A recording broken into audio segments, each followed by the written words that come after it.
La S21 partira avec un retard d'environ 4 minutes. Des retards à répétition l'hiver dernier à Corcelles, des problèmes d'attelage il y a quelques mois à Sonsbeau. Aujourd'hui encore, les désagréments persistent dans le Jura bernois, comme l'explique Lorraine Merrac, qui prend le train plusieurs fois par semaine. Surtout depuis le début de cette année scolaire.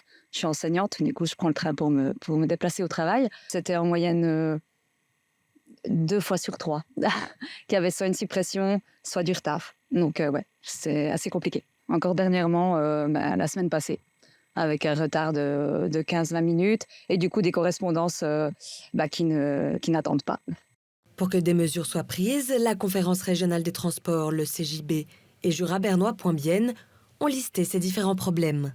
On a beaucoup été aidés par les citoyens qui nous ont recensé ces problèmes.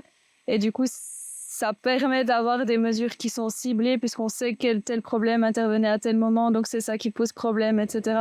En début d'année, ils ont présenté leurs constatations au CFF.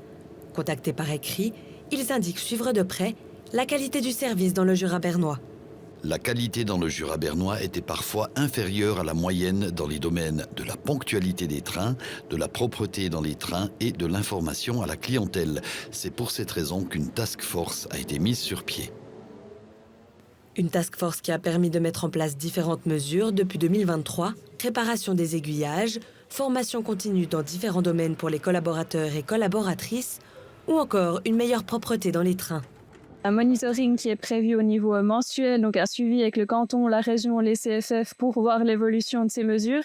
Et du coup, pour la suite, c'est de voir déjà ces premières mesures, comment elles sont effectives, de voir l'évolution et de voir la suite avec les autres qui seront encore mises en place, comment ça va se dérouler.